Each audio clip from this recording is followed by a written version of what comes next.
Hola, programa número 66 de Geopolítica y Trabajo, aunque hay algunas versiones que dicen que podría ser el programa 67.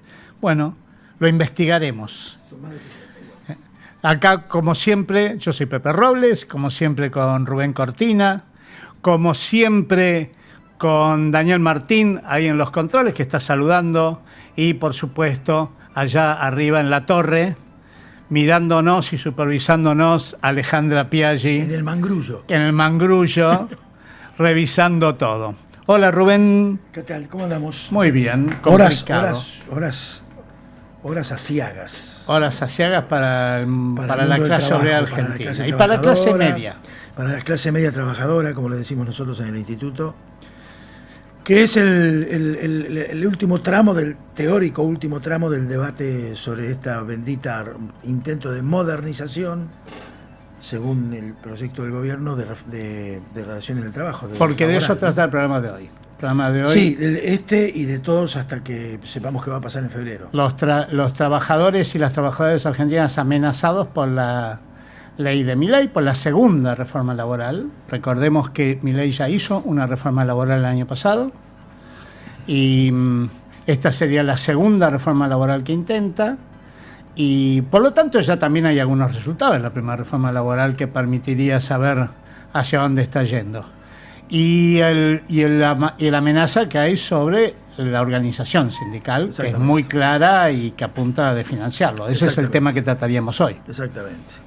Es algo que planteábamos, que vos lo planteabas con mucha crudeza cuando inició el gobierno de Milei, y particularmente cuando conocimos el proyecto económico y las medidas económicas, que es la total incompatibilidad del programa económico con la existencia de la organización sindical. Algo que venimos diciendo desde hace muchísimos años. Yo he tenido la posibilidad de discutir con algunas fuentes y con algunos amigos, y no te creas que todos lo ven así de claro. Que es una cosa que a mí me preocupa, porque no se trata de iniciar una guerra con un gobierno electo democráticamente porque uno crea que el programa económico pero sí se trata de estrategias, claro, de roles. ¿Qué rol va a jugar el movimiento sindical? ¿Qué estrategia va a llevar adelante en una situación en donde objetivamente va a retroceder? De hecho, como decís vos, la reforma va a hacer retroceder, pero ya venimos en un camino de retroceso. Sí. Así que es un momento preocupante. Yo ando por algunos pasillos, como vos, de los sindicatos de CGT y de CTA también, y la verdad que hay una gran preocupación y también hay debates internos. Hay que decir que esta es la séptima reforma, porque es muy gracioso cómo publican los diarios. Los diarios siempre hablan de la reforma laboral. Está para aprobarse la reforma laboral. Y se vienen aprobando las reformas laborales. La primera fue en la época de Martínez de Oz, fue la primera reforma laboral. En realidad Martínez de Oz tuvo dos reformas laborales y después hubo dos reformas laborales en la época de Menem, una reforma laboral, la ley Banelco, famosa, que fue una gran corrupción del Senado de la Rúa, otra reforma laboral de Macri y una reforma laboral de Milei. En total, 6 reformas laborales, esta es la séptima. Exactamente. Es decir, que lo que decís vos, ya hace rato que se viene destruyendo lo que la Constitución dice, protección del trabajo. La Constitución argentina dice que el trabajo tiene que ser protegido. Sí. Y un poco la idea del fondo, porque la reforma laboral es un invento del fondo, no hay que olvidarse nunca de eso. No es un invento argentino, es un invento del fondo, que un poco la idea es desproteger el trabajo. Sí, forma parte de la receta histórica de los planes de ajuste del Fondo Monetario, claro, aplicado por los gobiernos. Exactamente. Eso es parte de eso. No, pero además yo te agrego, más allá de las reformas intentadas... Ponernos la 1 y 2, por favor, Daniel. Las que se pusieron en práctica. Una y una. De hecho, está habiendo una flexibilidad... Ahí está, mira. De hecho, está habiendo una flexibilidad fuerte del mercado de trabajo en los hechos, realmente. Claro. Es decir, acá debatimos jornada de 12 horas, como plantea la ley. Bueno, yo te puedo asegurar que hay muchos sindicatos en donde los trabajadores están trabajando 12 horas. En algunos casos se les paga la hora extra, pero en muchos casos no.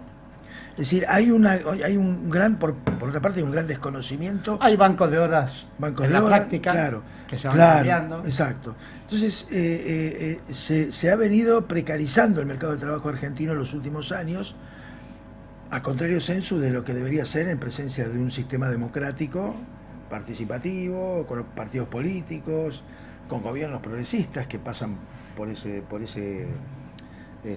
el poder, pero lamentablemente el tema del trabajo se ha ido deteriorando, ¿no? Me parece que también tiene bastante que ver con lo que sucede, como decimos nosotros siempre, geopolíticamente. Ha habido momentos de ascenso. Sí, en Porque, algunas coyunturas, sí. Sí, no solo coyunturas. En la época del kirchnerismo hubo reducción casi a la mitad del trabajo en negro, casi a la mitad. Sí. Había llegado al 52 y volvió al 22. Sí, más de la mitad. Sí. Hubo mucho crecimiento de trabajo registrado. Sí, hubo una política para fomentar el empleo, por Claro. otra parte, objetivamente era así, ¿no? Pero en general, desde la época de Martínez de Oz, hay un retroceso claro. Sí.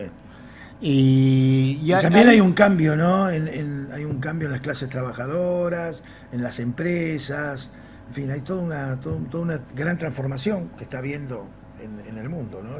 Y acá también, obviamente. Sí. Pero bueno, me parece que el primer dato es ese, es decir, ya hubo 6 reformas laborales y yo no he visto ni un solo diario, por lo menos de los diarios que se dicen serios, analizar qué pasó con esas 6 reformas laborales. Así es. Porque cuando vos tomas una medida, lo primero que ves son los resultados. Sí, el gobierno se empeña y lo ha logrado de alguna manera, por lo menos desde el punto de vista de la sociedad, en términos generales. Uno no tiene contacto con toda la sociedad, pero uno, además de la gente del trabajo, del mundo del trabajo, uno habla con amigos y con gente de clases medias, etcétera. Se ha instalado la reforma o la llamada modernización como una cosa ya obligatoria que baja del cielo y que tiene que salir, y por lo tanto los medios cabalgan sobre eso. ¿Sabe la reforma? ¿Qué es la reforma? ¿Qué se discute? ¿Qué sale? ¿Qué va a salir? ¿Qué cuántos diputados? ¿Qué cuántos senadores? ¿Sí? Se ha instalado, en lugar de debatir los temas profundos del mercado de trabajo argentino, que son muchos y graves, se ha instalado como tema permanente. Claro, una mecánica de tema permanente. Tiene que venir una ley de modernización laboral. Claro, que ya hubo 6. Y ya hubo. Que y ya los hubo resultados 6. fueron magros. Si por resultados se entiende generar empleo, por ejemplo, ¿no? Digamos. En realidad, si uno lo piensa desde la primera reforma laboral, que fue la de Martínez de Oz, y la de Menem y todo eso, desde entonces lo que hay, salvo esos 12 años del kirchnerismo, lo que vos tenés es un gran aumento de la pobreza, un gran aumento de la informalidad, un gran aumento de la precariedad, y no hay crecimiento de empleos privados. No hay. No hubo, salvo en la época del kirchnerismo, que sí hubo una duplicación del empleo privado y que llegó a un límite, allá por el año 14 llegó a un límite, pero hubo aumento salarial, de salario real. Es decir, no han dado resultado no han dado resultado. No había piqueteros en Argentina. En realidad, para discutir, esto es como el árbol que tapa el bosque. Discutamos la reforma laboral y no discutamos el proyecto económico, el programa económico. Cómo influye la economía. Y también habría que discutir el trabajo, porque a ver, el trabajo tiene que ser protegido o tiene que ser desprotegido. Nosotros queremos tipos de trabajadores como los de Oriente, que están sentados en la calle ahí y cada uno vende sus cositas, o queremos trabajadores como los de Suecia o como los de Alemania. ¿Qué tipo de trabajo queremos? ¿Queremos protegerlo o no? Yo hice un cuadrito ahí muy interesante, porque una de las cosas que se discute es la jornada de trabajo. Así es. ¿No? Sí. Creo que está, no me acuerdo qué número, Daniel, la número 5. Acá una de las cosas es en la Argentina se trabaja muy poco, ¿no? No, esta esa no es la 5. 5. A ver, una más. ¿Por qué no? Ahí está. Ahí está. Ahí está. La Argentina tiene la jornada de trabajo más larga del mundo. Bien, uno podría pensar, porque esa jornada de trabajo fue puesta en la época de Irigoyen, allá por los años 20. Bueno, uno podría pensar con estos argumentos, hay que modernizarla, ¿no? Obvio. Si tiene un siglo, esta jornada de trabajo hay que modernizarla. Tenemos 48 horas semanales, es la más larga del mundo. Estados Unidos tiene 40, Japón tiene 40, Chile tiene 42, Brasil tiene 44, China tiene 44. Habría que modernizarla. Así es. ¿Y por qué no la modernizan? Claro. ¿Por qué no se pone como es hoy la jornada de trabajo legal en otro lado del mundo? Porque no hay ni intención alguna de modernizarla. No la hay. Más bien al revés, viste que sacaron el tope de 48 horas, se lo sacaron al trabajo a domicilio y se lo trabajaron, y otro más, creo que el Estatuto de Viajantes, que también. Hay dos. Sí, en realidad el proyecto original plantea borrar el Estatuto del Viajante. Por eso. Entonces, para esos dos sectores todavía ni siquiera correría el máximo legal. Si se ampliaría, la que ya es la jornada más larga del mundo, se ampliaría. Por otro lado, tenemos las vacaciones más cortas del mundo, porque 14 días hábiles. ¿También tenemos un cuadrito de eso, no? No, pero tiene que ver con la jornada, tiene que ver con el tiempo de trabajo. Sí. En la mayoría de los países del mundo, lo que te consideran de vacaciones es desde que empezaste a trabajar. Claro. Entonces, acá no, acá te consideran de vacaciones desde que empezaste a trabajar para esa empresa. Así que la mayoría tiene 14 días. Cortísima, la mayoría de los trabajadores del mundo tienen 21 días, claro, si no más. Si no más. A veces un mes. Es decir, que nuestra jornada de trabajo, nuestro tiempo de trabajo es larguísimo, viejísimo, son ideas antiquísimas cuando la gente trabajaba todo el día. Hoy la gente tiene que consumir también, tiene que ir a espectáculos, tiene que hacer turismo. Todo eso es dinero, ¿eh? Todo eso es dinero. Cuando vos vas a hacer turismo, estás haciendo crecer la economía de Mar del Plata, la economía de Córdoba, la economía de Bariloche. Claro. Si vos le achicás el tiempo a los trabajadores, menos gente va a Mar del Plata, menos gente va a Bariloche, menos economía de turismo, menos economía de esparcimiento. Entonces, ¿habría que modernizarla? También. Nada, de eso nada. Nada que tenga que ver con lo que hoy está pasando en el mundo en las relaciones de trabajo, sino más bien con hacer una cosa de corto plazo, de que los empleadores tengan que pagar menos cargas tributarias, y después vemos, si los trabajadores se enferman, que se enfermen, y eso no importa, total, eso va a pasar dentro de 10, 15, 20 años, y lo va a pagar otro gobierno. Así es. Ese es el sentido que se le ha impreso a este debate, digamos, este es el debate. Y después está todo el tema que decís vos, sindical, ¿no? El ataque a la organización propiamente dicha, ¿no? A través de, conviene, digamos, conversar un poco o tirar unas líneas respecto a cómo es el sistema de financiamiento sindical en Argentina, porque no hay mucho explicado. Financiamiento sindical y financiamiento del sistema de salud. Del sistema de salud. El financiamiento sindical, vos tenés la cuota de afiliación voluntaria, así debe ser, así lo plantea el Convenio de Libertad Sindical 87, el cual nosotros hemos ratificado. La afiliación es voluntaria. Si uno mira la ley de asociaciones sindicales, en el primer capítulo es prácticamente, no exactamente igual, pero casi una copia del Convenio 87 de Libertad Sindical. Pero además, con el correr de los años y con el advenimiento de una práctica bastante regular de la negociación colectiva, obviamente hay una enorme cantidad de trabajadores, o una cantidad de trabajadores que no se afilian al sindicato, pero que gozan de los beneficios del convenio colectivo.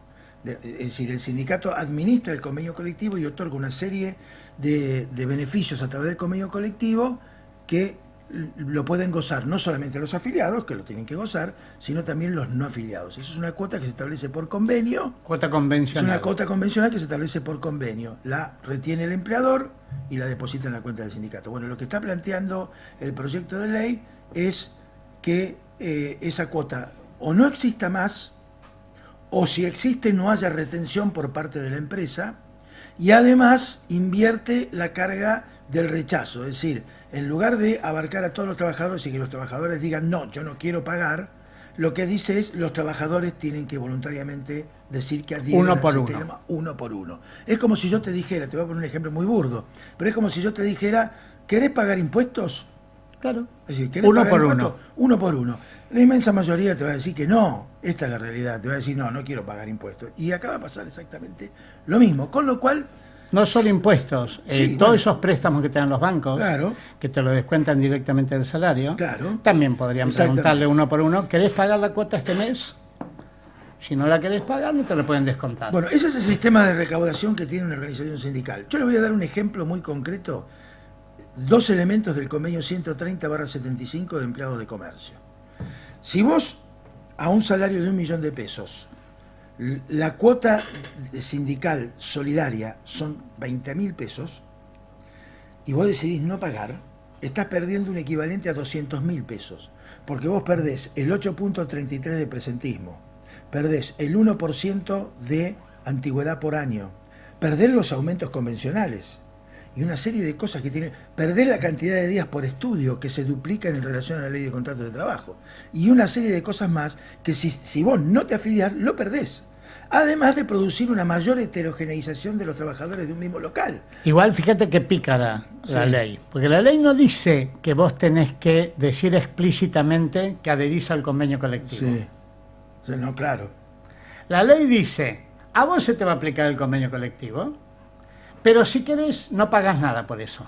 Claro, sí, claro. Entonces, en realidad es incorrecto eso.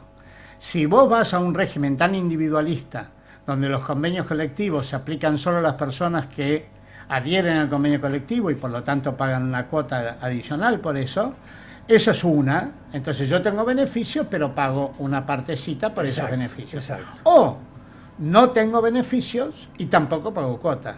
Pero acá no, acá la trampa, después te van a sacar el convenio. Sí, Obviamente. La idea es voltear la ultraactividad de los convenios colectivos, que significa que un convenio colectivo sigue vigente aún después de su vencimiento, hasta que no se negocie un nuevo convenio colectivo y se homologa un nuevo convenio colectivo. Eso se llama ultraactividad del convenio colectivo. Bueno, eso también pretenden voltearlo, Claro. es decir, es toda una maniobra para debilitar el poder sindical. El poder de negociación del trabajo, digámoslo así. El poder de negociación que tienen los trabajadores a través de su organización sindical. Frente al empleador. Frente al empleador. Hay una cláusula muy interesante del proyecto de ley que me llamó mucho la atención. Yo digo, esto hay que ser cara dura para ponerlo. En donde dice que si vos haces un convenio en una provincia, por ejemplo en Salta, el convenio tiene que ser hecho, quienes negocien en nombre del sindicato, el convenio tiene que ser salteños. Por lo tanto, no puedes llevar abogados que no sean de Salta. Es decir, que si vos, el mejor abogado de la Argentina es misionero, no puede estar ahí. Si el mejor negociador paritario es santacruceño, no puede estar ahí. Del sindicato, pero no del empleador. El empleador puede llevar el mejor abogado del mundo, si quiere. Puede de cualquier país, de cualquier provincia del mundo. Pero no el trabajador. No el sindicato. Entonces, eso es como decir, vamos a hacer un partido de fútbol en donde ustedes pueden traer cualquier trabajador, cualquier jugador del mundo y nosotros solamente podemos recurrir a los pibes del club de barrio. Claro. Sí, claro, vas a ganar siempre. Sí, claro. La idea es debilitar... Generar desigualdad absolutamente de negociación. Eso, absolutamente. Desigualdad de negociación del contrato. Eso obviamente genera... Cuando vos no tenés poder de negociación, firmás cualquier cosa. O aceptás cualquier cosa. Sí, es la vuelta a los primeros debates con el conservadurismo más rancio respecto al tema de la igualdad, ¿no? No es modernización. Es vuelta al tema de la igualdad. Hay desigualdad porque hay un cúmulo de gente que, en el mundo del trabajo que es irresponsable y debe estar atada solamente a su propia capacidad individual. Si entra en zona de pobreza y delinque y se droga y todo eso, eso no es culpa de la sociedad, no es culpa de la falta de colectivo, sino eso es culpa del individuo. Volvemos a las épocas, estaba leyendo un poco de eso con el sociólogo francés Pierre Rosanvallon, que escribió el libro La nueva cuestión social. Bueno, es un poco, es regresar a eso. Yo miraba la ley, el proyecto de ley, y leía el libro, repasaba el libro, yo lo había leído, y es volver a eso, volver a lo más rancio del individualismo. Es una cosa terrible, ¿no? Pero bueno, para relaciones individuales. Claro, para este presidente que pretende hacer un país libre de zurdos, como dijo ayer en la derecha Fest, parece que ese es el camino. Sin libertad sindical. Sin libertad Hablando sindical. de libertad. Por eso. Cuando habla de libertad no habla de todas las libertades. Algunas. La libertad de mercado, la libertad de empresa, pero no la libertad de trabajo, no la libertad sindical, no la libertad de tener un nivel de vida decente. Exacto. Hay varios temas ahí. En materia de negociación colectiva, una de las cosas que invierte es la de ¿cuál convenio predomina? Sí, la prelación de convenios. Claro. Sí. Ahora hay un sistema de articulación. Sí. La articulación, por supuesto que es el sistema. Es otra de las cosas. Alguna vez hemos hablado de que para mí el método que aplica el gobierno y en general los sectores más reaccionarios no solo del gobierno, sino de los que aportan sus cerebros al gobierno, es una especie de Frankenstein. Es decir, no han hecho un análisis de las legislaciones laborales del mundo, la sueca, la noruega, la norteamericana, la alemana, la francesa, no sé, la chilena, la brasilera, la uruguaya, no importa. No han hecho un análisis, de decir, bueno, a ver, ¿cuáles son los mejores elementos de cada ley? No. Han hecho los peores elementos de cada ley. Una especie de Frankenstein, sí, en donde, mirá, acá en esta... mirá cómo lo perjudican, la vietnamita, mirá qué bueno la vietnamita, pueden hacer lo que quieran, no hay abuso, fíjate que tomemos esa. Y van sacando, por ejemplo, una cosa típica es que toman el sistema norteamericano. El sistema norteamericano no es uno, porque Estados Unidos, nunca te lo explica en ningún medio de comunicación eso, tiene 50 estados, cada estado tiene una ley laboral distinta y tiene una base federal. Ok, en Estados Unidos... es verdad que es fácil despedir, pero no se te ocurra despedir con algún sistema de abuso. Por ejemplo, discriminación, racismo, sí, género, sí, edad. Sí. No se te ocurra. No. Porque si vos llegas a despedir, como muchas veces se despide, ahí no hay tope. Y siempre recordamos, no es la primera vez que lo decimos en el programa, hay una película, Filadelfia. Sí, claro. Con Tom Hanks, que cuenta un caso real de un trabajador, un abogado, despedido en un estudio jurídico porque estaba enfermo de SIDA, y entonces le hace un juicio al estudio jurídico, y el estudio jurídico tiene que pagar millones de dólares, sin tope. Entonces, ¿querés traer el sistema norteamericano? Trae el sistema norteamericano, pero traerlo todo, porque cuando vos le das mucho poder a alguien, tenés que compensar ese poder. Hay una frase que dice, un gran poder conlleva una gran responsabilidad. Bueno, ¿qué hace esta ley? Le da mucho poder al sector empleador, pero sin responsabilidades. No, claro. Eso es Frankenstein. Sí, en el sistema de prelación vuelven un poco a lo que fue el proyecto de la ley Banelco. Claro. De hecho, fue hecho por el mismo autor. Claro. Que tiene un nombre parecido a Terminator. ¿Quién? A Schwarzenegger. Tiene un nombre parecido a Schwarzenegger. Schwarzenegger. Claro, fue hecho el mismo tipo que hizo la ley Banelco. Claro. Que coimearon al Senado. Coimearon al Senado. Por lo tanto, la persona que hizo esa ley sabía perfectamente que eso era fruto de la corrupción. Sí. Esa misma persona es la que hizo esto. Sí. Por supuesto, repitió artículos. Lo tenía en memoria. Así es, lo tenía en la compu. Lo tenía en la compu en memoria. Esto quiere decir, para los oyentes también, que el convenio menor puede prevalecer sobre el convenio de ámbito mayor. Claro. Cosa que en el sistema de articulación que planteaba recién Robles, Pepe, es una articulación. Si el convenio menor mejora o es mejorativo respecto al convenio de ámbito mayor, vale, pero si es menor, no. Vos no podés empeorar la calidad de vida de la gente. Claro, esa es un poco la cosa. Y no hay nada más lógico que eso. ¿Cuál es el sentido? ¿Por qué querés empeorar? Porque se puede empeorar a veces, digámoslo. Una empresa puede estar en problemas. Y vos durante un tiempo podés empeorar, poner el hombro para que la empresa no cierre. Bueno, eso ya está contemplado. Son los repos y son una cantidad de sistemas que hay en la Argentina en donde, con acuerdo del sindicato, vos podés empeorar durante un tiempo las condiciones para que la empresa no quiebre. Pero no históricamente, no para siempre. No, claro. A partir de ahora, hasta ayer, vos tenías la comida incluida. A partir de ahora, nunca más. Hasta ayer vos tenías el jardín de infantes incluido. A partir de ahora, nunca más. ¿Y cuál es la ventaja de que la población cada vez tenga menos cosas? Sí, claro. Principio de progresividad. Progresividad. Está en la Constitución. Y está en los convenios de derechos humanos. Sí, claro. Así que, primer tema que se afecta profundamente, negociación colectiva, reduciendo la capacidad de negociación, reduciendo financiamiento sindical, reduciendo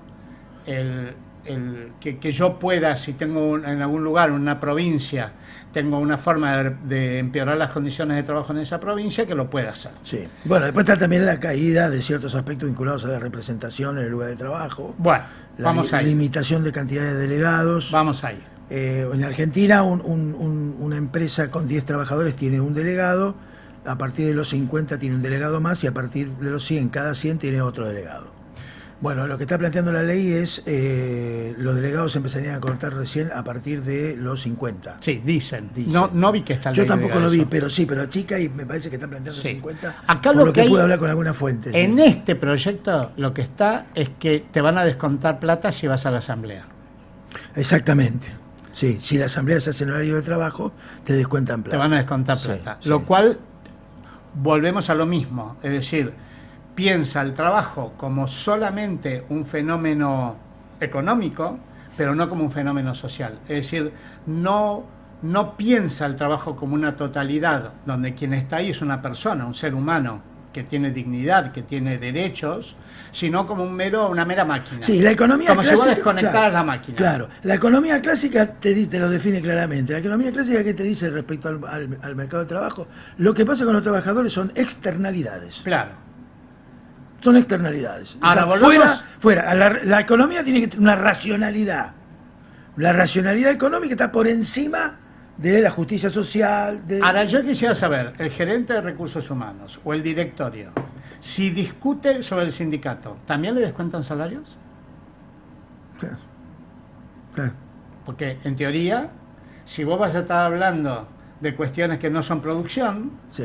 entonces no se te cuenta. Sí, con lo cual queda bastante coartada la posibilidad de realizar actividad sindical desde fuera adentro de la empresa. Claro. Cosa que en Argentina es absolutamente normal. Porque es parte, porque la empresa Claro. no solamente es un lugar de producción, es un lugar de vida, Sí. es un lugar de relación, Vos es un sos lo lugar que- de organización.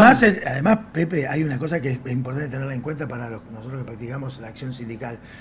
Nunca el movimiento sindical hace cosas atropelladas. No. En general, si hay que hacer una asamblea, se pide autorización a la empresa, se trata de que esté la mayor cantidad de gente posible. Si hay que hacer una campaña electoral de un sindicato, que la tenés que hacer adentro de la empresa para repartir un volante a un trabajador, se pide, podemos pasar a tal hora. Entonces, el empleador generalmente, o el encargado de la sucursal o de la tienda que se trate, dice sí, pero no ahora porque hay mucha gente, vengan a las 4. En general, la actitud del sindicalismo argentino es una actitud de responsabilidad, Sí. de muchísima responsabilidad, porque es un sindicalismo fuerte y poderoso. Y porque es un sindicalismo representativo. Si vos Representativo, lo pensás, en los países donde hay sindicalismo muy representativo, como la Argentina, Alemania, Suecia, Francia, Escandinavia, no son abusivos. ¿Por qué? Y porque son parte de la economía. Sí. Porque vos estás jugando la economía. Y entonces yo hago una asamblea de 2 horas y corto 2 horas de producción, pero me complico a mí mismo. No, también. claro. Sí. Entonces, entiendo yo que vos podés decir, bueno, las asambleas no pueden durar, pones una especie de cuota, ¿cómo es con los delegados? Como tienen crédito horario de Crédito asamblea. horario, claro. Perfecto. Listo, perfecto, sí. Entonces vos podés hacer una asamblea de 1 hora por mes, por decir algo. Sí, claro. Perfecto. Y la anualizás, de tal manera que cuando vos cumpliste el crédito ya está. Sí, tiene lógica eso. Ahora, decir que los trabajadores no tienen posibilidad de organizarse dentro de la empresa para negociar mejor es como decir los patrones no tienen posibilidad de organizarse dentro de la empresa para negociar mejor. Sí, claro. Y no dice eso la ley. No lo dice. No, dice los trabajadores nomás. El otro sí que lo haga. Bueno, eso Por respecto al comportamiento de la representación sindical en la empresa, que es uno de los artículos que nos caracteriza dentro del derecho del trabajo a nivel mundial. Sí. Es uno de los capítulos de la ley. La Argentina que tiene una gran- el nivel de protección de tutela, el nivel de qué es lo que protege la tutela. La tutela no te permite Digamos ni una despedir, cosa. ni suspender, ni modificar sus condiciones de trabajo. Si digamos una cosa, el que puso esa ley no fue Perón, fue Frondizi, Claro. que lo hace en el 58, Claro, con la ley tutela, sindical del la 58, tutela, claro. la tutela sindical, que es la que generó la importancia que tiene el sindicalismo argentino, el delegado y la delegada. Claro. Es decir, no es sobre el peronismo, es sobre el radicalismo, Así es. porque además era radical en Y ese hoy el momento radicalismo Frondizi. está en otro Bueno, en otro dial. Y se llenan la boca con Frondizi, Sí. pero cuando llega el momento de ver las leyes de Frondizi se olvidan. Totalmente. Y después está el tema de la huelga, ¿no? El otro tema. Tema también central. Hay una reforma. No figura en un convenio de OIT la huelga, no figura, pero hay un montón de recomendaciones y decisiones del Consejo del Comité de Libertad Sindical de la OIT, que reflejan que el tema de la huelga es vital. Y figura en la declaración... Y además está en la Constitución, en los convenios que mencionaste vos internacionales, en la Declaración Sociolaboral del Mercosur. Es decir, figura en todos lados. En Argentina es un derecho. Lo que han y hecho, en América es un derecho. Exacto. Lo que han hecho... En toda América, ¿eh? En Estados América. Unidos también. Sí, también. Lo que han hecho es prácticamente anular el derecho de huelga porque prácticamente quedan bajo el rótulo de servicios esenciales el 75% de las actividades. En realidad es así. Una cosa... Divide a las actividades económicas en dos. Sí. Unas se llaman esenciales y las otras se llaman estratégicas o algo por el estilo. En las esenciales, que son prácticamente todas, vos, si haces una huelga, el 75% de los trabajadores tienen que asistir igual al trabajo. Y en las estratégicas, si haces una huelga, el 50% tiene que asistir igual al trabajo. En la práctica, siempre la mayoría va a estar, por lo tanto no se va a ver afectado ningún tipo de trabajo, aunque no tenga ningún impacto estructural. Por ejemplo, cuando vos en una fábrica de gaseosas dejás de fabricar gaseosas un día, al día siguiente fabricás el doble. No es que en el supermercado no va a haber gaseosas, pero acá no, tampoco. No podés ni siquiera hacer una huelga en el sector gaseosas porque es alimentación. Claro. Entonces, ¿cómo es esto? Han utilizado las palabritas, han modificado las palabritas. ¿Cómo era hasta ahora? Esenciales son aquellas cosas que vos no podés cortar porque si no se produce una catástrofe. Por ejemplo, no podés cortar la luz de una ciudad. No, claro. No podés, en un hospital, no podés dejar de atender a la gente que necesita urgentemente ser atendida. Tener las guardias. Las guardias. Vos no podés cortarle el agua a la población, no le podés cortar la televisión a la población. Obvio. Entonces hay guardias, de tal manera que nada esencial nunca sea afectado por una huelga. Pero acá le llaman esencial a la educación. Sí, la educación es esencial, pero no es esencial que todas las horas de todos los días vos des clases. Eso no es esencial. Vos podés no dar clase un día y no se va a afectar en nada la educación. A ver, acordémonos del campo. El campo hizo una huelga de 100 días. 100 días. Y suele hacer huelgas. No se afecta a la producción. Ese año no hubo menor producción. ¿Por qué? Porque yo la compenso al día siguiente. Claro. Entonces, y fíjate que otra cosa, declara esencial para trabajar, pero no para los patrones. Los patrones siguen teniendo el derecho de esa misma actividad supuestamente esencial, cortarla por el tiempo que quieran. El lockout. El lockout por el tiempo que quieran. Claro. Otra vez puede haber una huelga agraria de 100 días, porque no está prohibido por el Estado. Está prohibido solo para los trabajadores. Entonces, en los hechos que hicieron, anularon el derecho de huelga. Obviamente esto no admite, con plantearlo judicialmente, a los 2 días el juez te va a decir, no, esto es ilegal. Esto no puede, ni siquiera un juez ultra fanático de explotar a los trabajadores va a poder encontrar ni siquiera las palabras necesarias para que eso tenga un sentido. Te va a decir, no. Sí, sí. Y bueno, después hay toda una serie de cuestiones vinculadas al derecho individual, el banco de horas. Ahí también, por ejemplo, se plantea en el tema de enfermedades el recorte salarial al trabajador enfermo, que no cobre, sino que cobre menos que el trabajador que está trabajando. Bueno, eso se puede discutir, hay un montón de cosas que se pueden discutir. Sí, es importante el capítulo de plataformas. Sí. Porque básicamente lo que dice que el trabajador de plataformas no es un trabajador. Así es. Y por lo tanto no merece ser protegido. Y eso es muy impresionante. Es decir, permite la monotributización del trabajador de plataformas. Tampoco admite ni la más mínimo análisis eso, porque es una generalidad. Es como decir, los abogados siempre son trabajadores independientes. Depende. Sí, claro. Los médicos siempre son trabajadores independientes. Depende. No siempre. No siempre. Un médico puede trabajar para un hospital. Sí, claro. sí, sí. Puede trabajar para un hospital privado, para una clínica. También, no sí. siempre un médico... Y incluso está en relación de dependencia. A eso me refiero. Sí, claro, lo que eso. te estaba diciendo. Sí, sí, sí, sí, sí.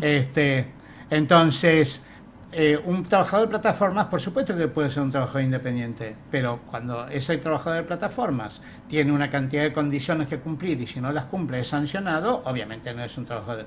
Sanción significa dependencia. Así es. Ningún trabajador independiente tiene un patrón que lo pueda sancionar, no te pueden sancionar. No, claro, claro. Así que eso es grave, porque se había intentado avanzar. Acá estuvimos con Pablo Topet, lo invitamos hace unas semanas.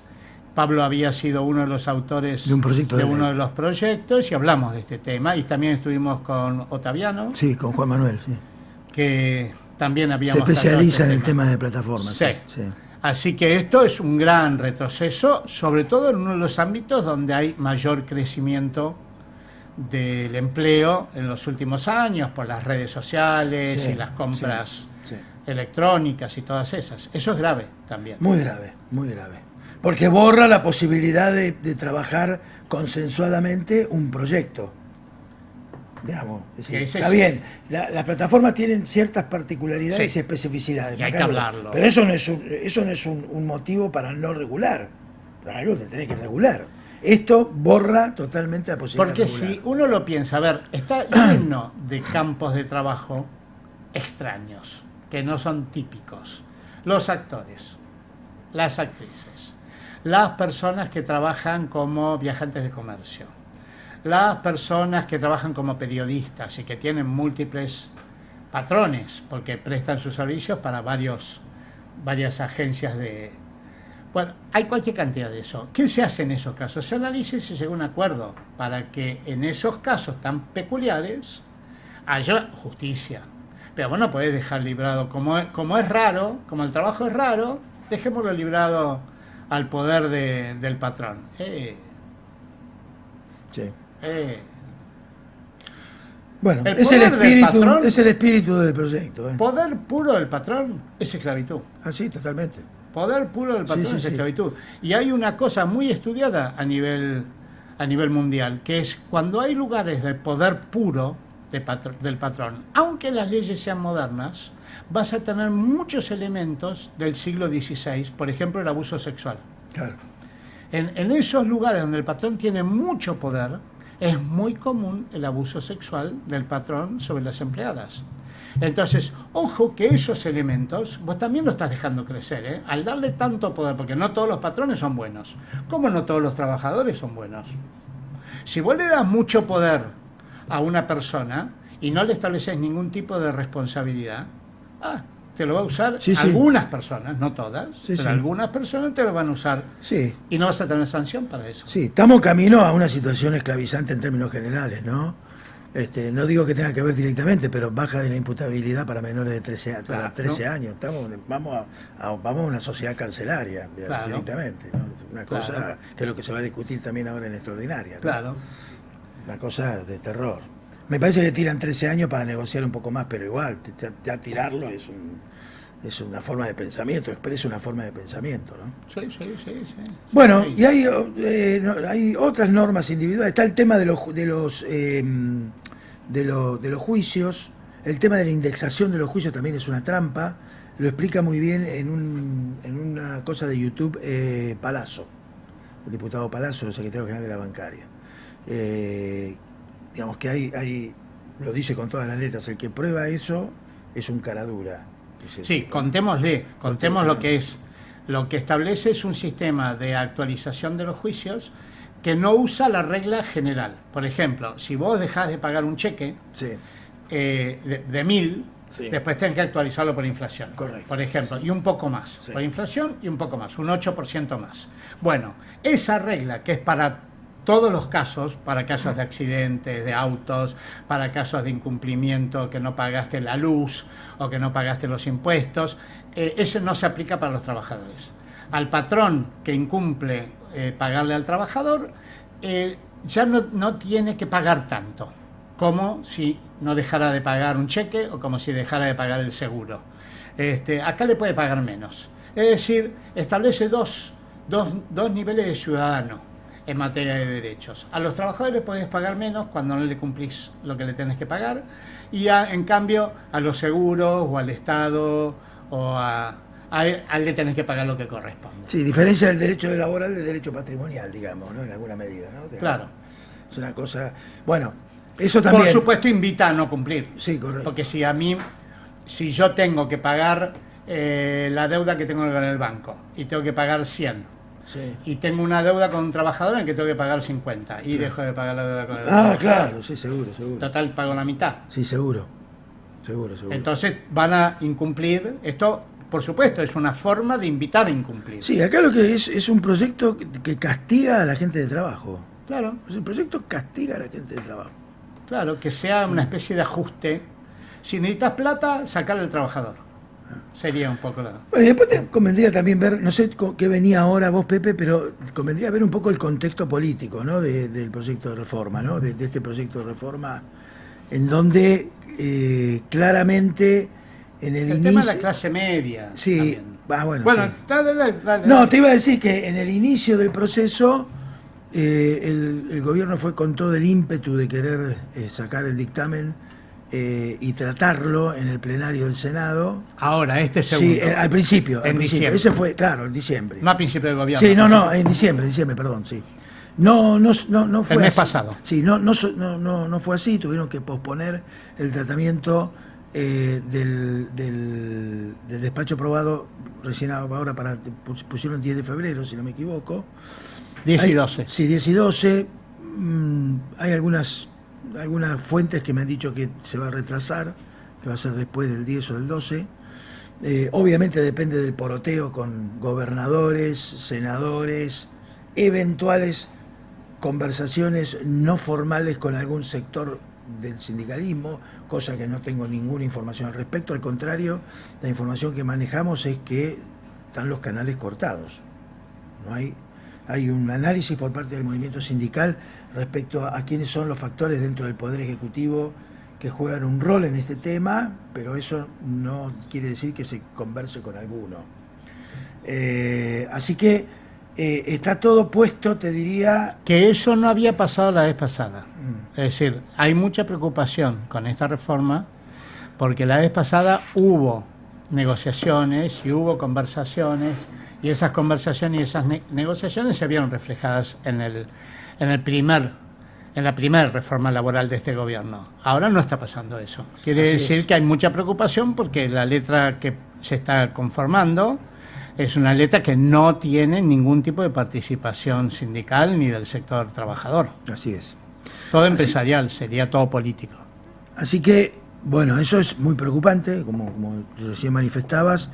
Creo que la apuesta del movimiento sindical está volcada hacia el diálogo con los gobernadores y, por supuesto, con los senadores, que es por donde entró el proyecto, que representan a la provincia.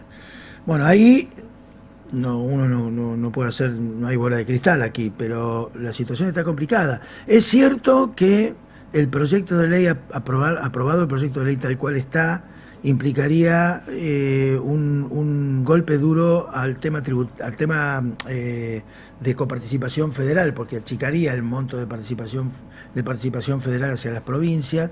Creo que eso los gobernadores están muy preocupados. Salió una nota en Diario Perfil que la realizó el sindicato de APOPS, creo que fue, de la DGI, el sindicato de la AEDGI. Ah, sí, lo vi. AEDGI. Bueno, ahí se plantea lo que perderían las provincias si se aprueba el proyecto tal cual está. Quiero suponer que los gobernadores lo tienen en cuenta. Porque por otra parte también el gobierno ha salido a hablar con los gobernadores y ha planteado una serie de cuestiones para convencer a ciertos gobernadores de la necesidad de sacar el proyecto. El problema es que el gobierno promete mucho. Y hay una experiencia con este gobierno de prometer y no cumplir. Vos fíjate que estuvo en Mendoza, Santilli, y cuando lo fue a ver a Cornejo, que es un gobernador aliado del gobierno, Cornejo le presentó un memorándum con varios puntos que el gobierno debía cumplir con la provincia de Mendoza y que no cumplió. No dice nada esto, digamos, es un dato, no quiere decir que va a salir Cornejo corriendo de fuera de la... Sí, dame garantías. Claro, está pidiendo cierta garantía, Hay algunos gobernadores que dicen sí, la reforma laboral sí, modernizar las relaciones del trabajo sí, pero hay que hablar con los sindicatos. Hay algunos gobernadores que están planteando eso. En esta posición bastante fuerte están Córdoba y Santa Fe, y la provincia de Buenos Aires, obviamente, ¿no? La provincia de Buenos Aires, Córdoba y Santa Fe. Hay un debate interno muy fuerte en el radicalismo aliado. No sé si has podido verlo eso. Sí, hoy vi. Muy fuerte con el gobierno. Hay digamos, río revuelto allí. En ese sentido, el gobierno convocó a los radicales aliados para conversar del tema. Parece ser que en esas conversaciones hay una mayoría de radicales en esa reunión que estarían planteando la necesidad de aprobar sí, pero negociar también, Sí, ¿no? ahí hoy veían un diario de hoy que decía, vamos a votar a favor, pero no el 100%, sino el 80%. Dice, bueno, el tema es de qué 20 estamos hablando. ¿De qué 20 estamos hablando? ¿No? Claro, claro. Así que está todo sobre el tapete, digamos, para ver. ¿Cuál es la opción que está manejando la CGT? Por supuesto, en forma paralela a la discusión con los gobernadores y a la discusión con los senadores. Hay algunos senadores que también responden a los gobernadores, pero no quieren volver a su provincia prendido fuego. Ojo, y diputados. Bueno, eso habrá que ver qué quiere decir, pero está eso. Y lo que queda es la cuestión de la movilización, ¿no es cierto?, de la organización de los trabajadores, la movilización, digamos, orgánica de la CGT y de la CTA, y la cuestión de judicializar el proyecto de reforma, la reforma, si se llega a aprobar. En el primer caso, hay un debate también al interior de la CGT. Hay organizaciones sindicadas, básicamente vinculadas al sector industrial, que están planteando que la CGT debería salir con fuerza a movilizar y a oponerse en la calle a esta medida, y otro sector que, sin desdeñar la necesidad de movilizar, están poniendo todo el ímpetu en las negociaciones y eventualmente en la presentación de un amparo a posteriori. Yo creo, para dar una opinión en este programa, que me parece que es importante que la demos, yo creo que las tres cosas son importantes. Me parece que no movilizar a esta altura y no aparecer en la calle con algo, me parece que es medio tonto. Me parece que no hay que dejar de lado la negociación de la cúpula de la CGT con los gobernadores y con los senadores, y también me parece que hay que prepararse judicialmente para una batalla judicial, digamos, ¿no? Te comento algo que estuve investigando un poco los sistemas de descuento sindical, etcétera, etcétera, a cuenta del tema sindical nuevamente, en América Latina y en España. No voy a hacer un raconto de todo, pero me interesó mucho el caso de Brasil. Cuando Temer pone en práctica la derogación del impuesto sindical, el famoso impuesto sindical, los sindicatos quedan económicamente a la deriva. Tal es así que hay sindicatos que cerraron, sí, echaron a sus funcionarios, tuvieron que vender propiedades, etc. Los sindicatos recurrieron a la negociación colectiva, al mejor estilo argentino, es decir, ir a buscar para poner cuotas negocial convencional. ¿Qué pasó? En la mayor parte de los estados las justicias locales le daban por la cabeza. Ajá. No se la aprobaban. Le daban negativo. El sindicato metalúrgico de Curitiba, en el estado de Paraná, hace una presentación en el Tribunal Supremo, que es la Corte Suprema. De Brasil. De Brasil. Es decir, de influencia nacional. Nacional. Diciendo que esto violaba la Constitución, el derecho del trabajo, la libertad sindical, normas internacionales, etc. El Tribunal Supremo saca una resolución que la transforma en, ¿cómo se llama? Sí, porque ellos tienen la posibilidad, una especie de plenario. Una especie de plenario de Cámara. Obligatorio. Es como si fuera un plenario de Cámara, ¿no? Digamos, para fundamentar doctrina, digamos, una cosa así. Bueno, ¿y qué dice la Cámara? La Cámara dice, no se puede dejar a los sindicatos sin financiamiento, y recomienda la instauración de una cuota negocial por convenio. Ha llegado el convenio, esa cuota es para toda la categoría. Entonces, claro, allá los convenios son estaduales. Entonces los sindicatos salieron a negociar con las empresas. ¿Qué se logró? Se logró instaurar un sistema de negociación colectiva con cuota, una vez establecida, pagan afiliados y no afiliados y la empresa está obligada a retener. La única condición que puso el tribunal es que los trabajadores puedan decir que no. No al revés de lo que pretende, que es lo que pretende el proyecto de mi ley. De esta manera, el 50% de los trabajadores de Brasil volvió a pagar una cuota sindical solidaria más la afiliación. El 50% merced al trabajo de los contadores, los estudios jurídicos, las empresas. ¿Esto a qué obligó? Y terminamos con esto. ¿Y a qué obligó? O terminamos, creo que estamos ahí. Todavía falta. ¿Qué obligó? El otro 50% hay que ir a convencerlo. Sí, claro. Hay que salir a militar. Hay que salir a recorrer las empresas una por una. Acá pasó cuando dieron de baja las afiliaciones. Acá hay que salir a hacer militancia sindical y no dormirse en los laureles. Claro. Porque si nos dormimos en los laureles, la vamos a pasar mal. Sí, yo quería terminar. Hay una cosa que no mencionamos, que hay una reducción de los aportes patronales, pero al mismo tiempo un crecimiento.